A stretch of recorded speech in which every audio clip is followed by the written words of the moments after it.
Janë 3-4 emra që artikulohen, mendohet se mund të jenë pasues të denjë të Partisë Demokratike nga shumë analistë, nga shumë gazetarë që ti ke një qasje tjetër, po t'i them. Që janë shumë shqetësuar për partinë, për fatet e Partisë Demokratike. Janë demokrat, besojnë në ideologjinë demokrata, po nuk duan zotin Rama dhe Partisë Socialiste. Por ka edhe një emër të jashtëm që edhe mendohet se mund të jetë një alternativë e mirë përbashkues që mund të vinë nga faktori ndërkombëtar nga SBA. Një ndër to tek lista e tyre që janë në Shqipëri është dhe emri i zotit Boçi.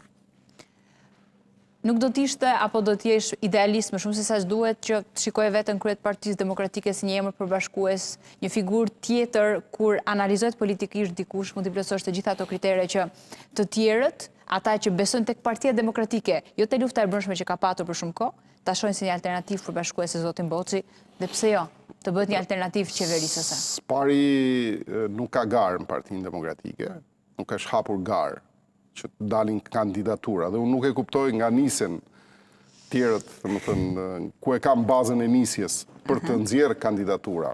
Dhe normal, kur përmende emrin, vendosen pozitë morale, se të kanë përmendur emrin.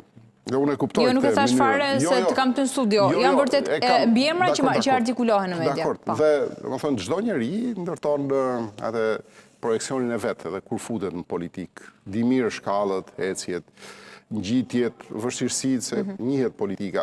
Dhe në bazën e kësaj ndërton dhe ambicjet e veta. I ka si pjesë suksesit politik, nuk është në ambicjet e mia, që unë t'jem kryetar i Partisë Demokratike. Në ambicjet e viteve në vazhdim, e kam fjalën. Dhe, më thënë, të tjerë, ndoshta... Këtë që më artikulon, do të përdorim edhe në bisedat e tjerë që do të kemi vijë. Sigurisht. Se nuk besoj që është intervista e fundit së bashku. Mund të përdorni në çdo rast dhe nuk është hera parë që e them. E kam thënë dhe herë tjetër, nuk hyn fare në ambicjet e mia dhe nuk është as momenti politik për të diskutuar dhe për të bërë një debat tillë brenda Partisë Demokratike. Partia Demokratike, unë nuk hyj tek njerëzit që kam ndërtuar karrierën politike duke më përkrahur.